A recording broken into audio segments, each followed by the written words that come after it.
Y lo informamos hoy en la mañana cuando veíamos el bloque policial con Javiera Lagos de los homicidios ocurridos durante la madrugada en Santiago. Le vamos a preguntar a esto a don Luis Cordero, ministro de Seguridad. ¿Cómo está, ministro? Bien, ¿y Buen usted? día. ¿Cómo está? Ministro, a ver, homicidio en Conchalí en la mañana, una bala loca que termina con la muerte de una mujer en Renca y además otro homicidio acá en el centro donde Santiago. a la persona la dejan en un ruco. ¿Cómo está evaluando actualmente usted la situación de los homicidios en la región metropolitana? A ver, nosotros hemos venido como se sabe, con un descenso de homicidios. De hecho, si uno toma los reportes policiales de los últimos días, nosotros hemos tenido muy pocos homicidios y los de anoche son complejos por tres razones. La primera, porque vuelven a concentrar en la región metropolitana. La segunda, por el uso de armas de fuego. Y la tercera, porque vuelve a mostrar el patrón que está asociado a los horarios donde esto ocurre, en el fondo, ¿no? Salvo la situación de Renca, que es una disputa de bandas donde la persona fallecida no tiene nada que ver en la situación. Los otros dos parecieran ser ataques dirigidos, pero es objeto de investigación. Mire, abordar homicidios desde el punto de vista de cómo se comunica públicamente siempre enfrenta a la autoridad a un problema de no solo lamentar las muertes,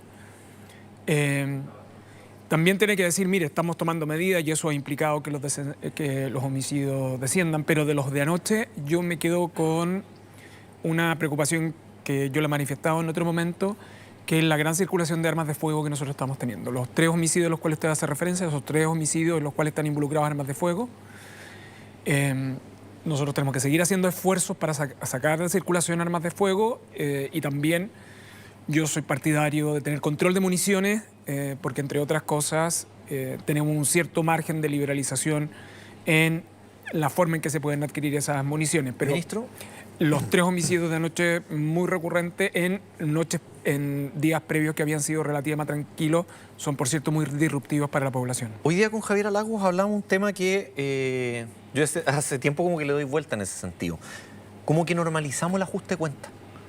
Yo siento que desde la autoridad, las policías, nosotros los medios, o sea, todos los fines de semana nosotros estamos reportando un homicidio por ajuste de cuenta y como que se terminó normalizando el ajuste de cuenta. Yo creo que no es conveniente normalizar, yo creo que no es conveniente normalizar los homicidios.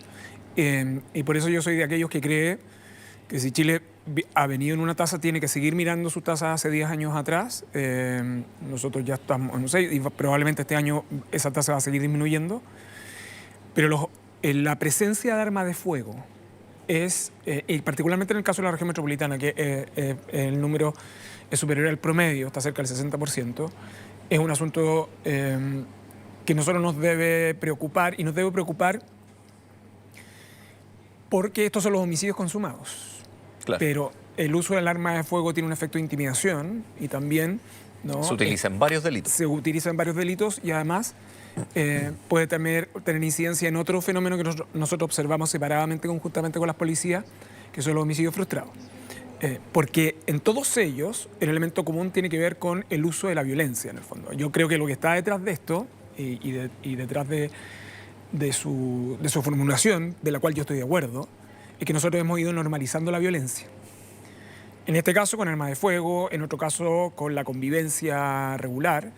Y ese es un asunto que yo creo que es especialmente preocupante porque el incremento de la violencia supone también la afectación de la integridad o de la vida de un modo mucho más progresivo, en el fondo, ¿no? Ministro, usted nos dice que evidentemente las tasas de homicidio han ido descendiendo. Y eso es objetivo, información la hemos podido ver en el consolidado. Pero hay fenómenos distintos que están ocurriendo. Por ejemplo, en Santiago, según me dan una información, al parecer ha aumentado. Pero hay una región que a mí, por sobre todo, hay una ciudad que me causa mucha preocupación, es Concepción. Sí. Concepción ha tenido un alza de homicidios brutal y homicidios muy complejos o utilización de armas en lugares abiertos, en plazas. Santiago viene a la baja. Ya. Hay dos regiones que nosotros tenemos especial preocupación. Es Arica. Arica había tenido un descenso muy significativo y el año 2025 ha tenido un aumento, aunque los homicidios que han tenido un aumento en Arica no están vinculados a crimen organizado. Ya. Pero es un aumento para una región que vivió un año muy complejo, 2021-2022, y que había obtenido tasas de reducción de homicidios muy significativas. Concepción es preocupante. A ver, la región en general tiene tasas menores a las de años anteriores. Pero Concepción en sí tiene alza. Tiene dos lugares donde es problema, que es en el fondo el Gran Concepción. Tenemos problemas en Concepción, Talcahuano, y en ese circuito también está San Pedro de la Paz. Hay un foco de intervención en la actualidad que ya no solo tiene que ser de las policías, sino que también un foco investigativo que está asociado a lo que está ocurriendo. ¿Qué pasa ahí? ¿El diagnóstico que ustedes han podido hacer es crimen organizado? Ocurrieron una serie de homicidios hace un par de años en Concepción. Esto fue lo que pasó en Los Ángeles, por ejemplo. Las policías y el Ministerio Público hizo focalización de la investigación. Hay una hipótesis de que hay respecto a las personas que están hoy día privadas de libertad, se han producido sustitutos de liderazgo y además movilidad. Y Concepción tiene la misma preocupación que nosotros tenemos en Santiago, que es la gran disposición de armas de fuego. ¿Pero por qué? Porque hay un mercado ilícito. O sea, ¿por qué en Concepción y no en Temuco, no en Puerto Montt? Porque existen un circuito de organizaciones criminales vinculadas a economías ilícitas, principalmente tráfico de drogas, que está operando en Concepción. Okay. Bandas que están identificadas y respecto de las cuales el Ministerio Público está logrando avance. Eso explica que tuvo un aumento. Por eso uno mira las regiones, pero en verdad uno tiene que ir focalizando qué pasa en determinadas comunas. Y eso es lo que explica la situación del Gran Concepción. Lo vimos recién en nuestro blog internacional, Larry Changa. De aquí a fin de año tiene que ser extraditado. Sí. Lo decíamos, todo depende del lápiz de Petro. ¿Llegará? Nosotros hemos tenido buenas relaciones con el gobierno de Colombia y con otros países respecto a los cuales nosotros hemos requerido las extradiciones, especialmente de aquellas personas que están vinculadas al Tren de Aragua.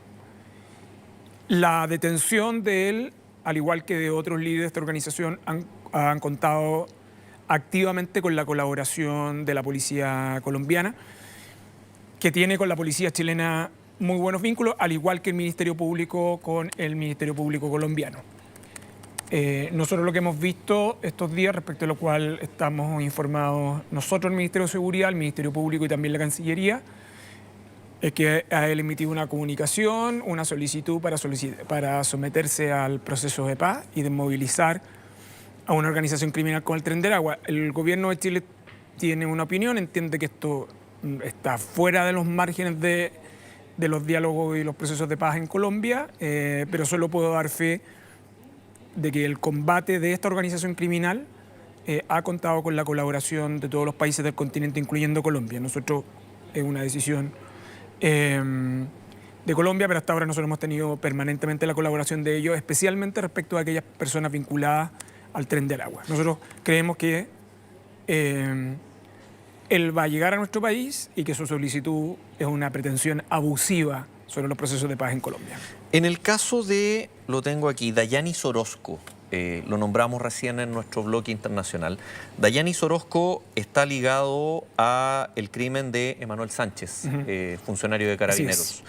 Pero además él tendría algún tipo de relación con el crimen del teniente Ojeda. Así es.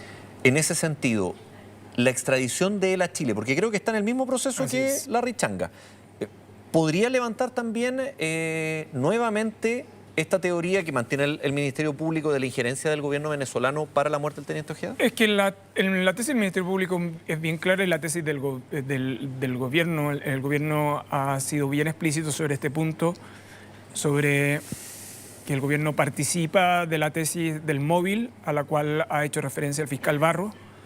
No solo por el prestigio del fiscal y la rigurosa investigación, nosotros tenemos algo más de 12 personas ya detenidas por ese crimen, sino porque la forma en que se ejecutó, la logística que se utilizó, los recursos que se disponían y sobre todo el historial del teniente Ojeda y su familia, que no tenía ningún vínculo ni con organizaciones criminales ni nada parecido, reconducen inevitablemente en que el móvil probablemente de su secuestro y posterior homicidio estaba vinculado a razones políticas. ¿El gobierno adhiere completamente a la teoría? Yo en este punto he sido muy explícito sobre este punto. El gobierno, además, quiero recordar que hace pocos meses atrás acompañó los antecedentes que disponía de la investigación a la Corte Penal Internacional, asistió el canciller, acompañado por el fiscal nacional. Y un tercer aspecto que es clave es que el gobierno ha sido un promotor de la misión de Naciones Unidas para indagar los crímenes que ocurren en Venezuela, y en eso el país ha tenido una sola opinión de colaborar con el desarrollo y apoyar esa misión en los informes que ha estado emitiendo regularmente, y especialmente el consolidado que entrega en el mes de septiembre. En el último, que entregó en septiembre de este año, se hace referencia a la situación del teniente Ojeda.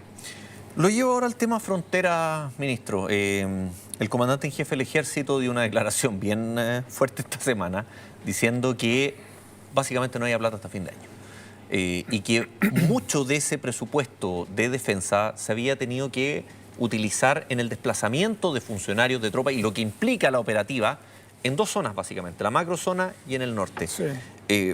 Tomando en cuenta que en el Congreso hay proyectos también que apuntan, por ejemplo, a la infraestructura crítica, y que además estamos en año electoral donde muchos candidatos le están endosando o pidiendo mayor responsabilidad al ejército en ese sentido. ¿Cómo vislumbra el gobierno esto que está pasando y de qué forma?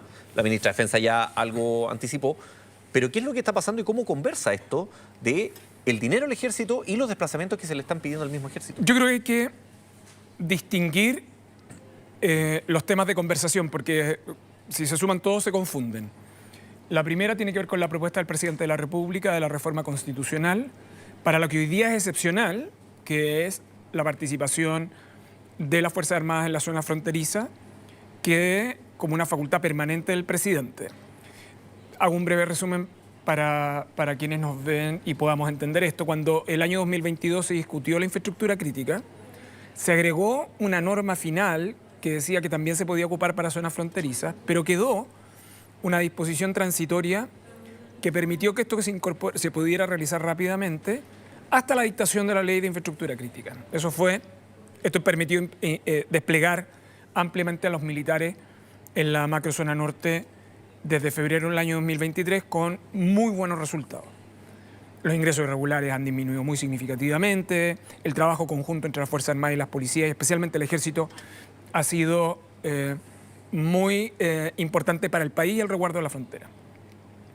Entonces, la propuesta del presidente es que esto que pareciera excepcional hay que hacerlo de modo regular, sino hay que estar cada 90 días tomando la zona fronteriza con la regulación de infraestructura crítica, que pareciera que a esta altura evidentemente tiene que estar separada. ¿Y esta disposición transitoria hace que desde dónde surjan esos recursos? Es que ahí ya voy a llegar a los recursos. Entonces, además de eso, el Estado, para el despliegue en la frontera, ha hecho una inversión muy grande en el sistema integrado fronterizo, que es CIFRON, que el presidente de la República yo lo acompañé esta semana, conjuntamente con la ministra de Defensa y el ministro Elizalde, a una de sus últimas etapas, donde además ahora se incorpora la Fuerza Aérea, porque se adquirieron 21 drones para la operación en la frontera, que estará a cargo de la Fuerza Aérea. Y además existe el proyecto de control de seguridad fronteriza a cargo de Carabineros, que tiene otra cantidad de recursos, 7.000 millones de pesos, lo que se denomina muralla digital. Ahí hay un mecanismo integrado para las instituciones. Vamos ahora a la situación de las Fuerzas Armadas. La ley, porque acá más rato se olvidan, Sí. La ley lo que establece es que el presupuesto de las Fuerzas Armadas sirve para financiar sus operaciones regulares y que cualquiera otras, de hecho la ley las denomina, ¿no? Dice, no sé, en participación en catástrofe o en procesos electorales, tiene que complementarse con recursos adicionales. Entonces, nosotros en los 5 últimos años hemos estado en recurrentes procesos electorales. De hecho, lo que ha significado la participación del Ejército en todos esos eventos electorales.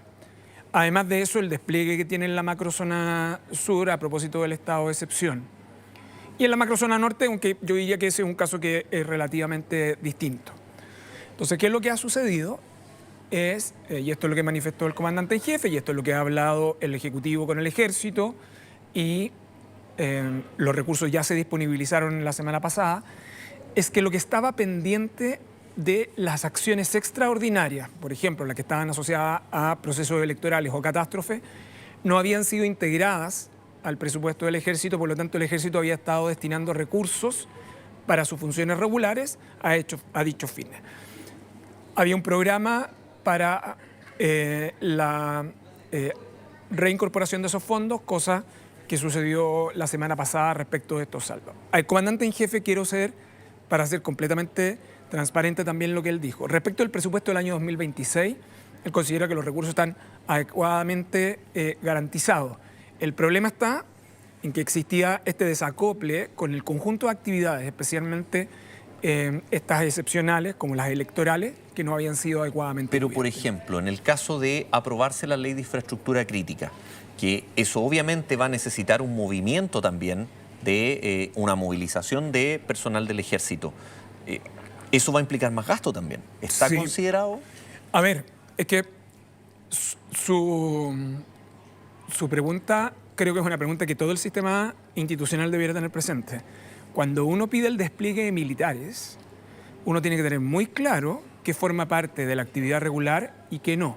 Y la que no obliga a complementar presupuestariamente a las Fuerzas Armadas, en el fondo. Nosotros O sea, básicamente la ley, si se aprueba, va a tener que llevar de la mano presupuesto. siempre tiene que llegar presupuesto, Claro. porque de lo contrario, recuerde que además nosotros también tenemos una estructura presupuestaria para el financiamiento estratégico de las Fuerzas Armadas y que tiene que ver con sus capacidades permanentes, en el fondo. Pero eso es un diálogo que compromete al sistema institucional completo y que también requiere mirar buena parte de estas propuestas de decir, mire, yo voy a disponibilizar Fuerzas Armadas en tal o cual lugar, también en esta dimensión. Yo creo que la experiencia de los procesos electorales de los 5 últimos años sirven para demostrar cómo un uso intensivo de las Fuerzas Armadas en ese proceso, más allá de los regulares cada 4 años, suponen una demanda de recursos adicionales no considerados. O sea, desprendo sus palabras que salieron caros los procesos constitucionales también. Los procesos, no, lo que quiero decir es que la democracia cuesta dinero. Vivir en sociedad cuesta dinero. Esto no tiene que ver con los procesos Porque electorales. básicamente los procesos constitucionales fueron las elecciones aparte que tuvimos Sí, pero también- de lo habitual, que son gobernadores, alcaldes. Pero son etapas que tienen un intangible que es muy difícil de cuantificar, que tiene que ver con el compromiso cívico, en el fondo. Pero te tiene con otras cosas. Los derechos cuestan dinero, Sí. ¿ya? Todos los derechos. O sea, esta idea de que yo puedo tener libertad autónomamente sin tener policía, las policías cuestan dinero, el despliegue cuesta dinero, las prestaciones educacionales o sanitarias cuestan dinero. Esta idea de que solo los derechos sociales cuestan dinero es una ingenuidad. Y por eso, cuando uno quiere mostrar al Estado y sus capacidades, también tiene que tener claro que no solo está garantizando derechos, sino que también tiene que disponibilizar adecuadamente los fondos públicos. Esto no solo está asociado a cuántos ingresos tiene el Estado, sino que también en cómo gastamos adecuadamente, en el fondo, ¿no? Ok.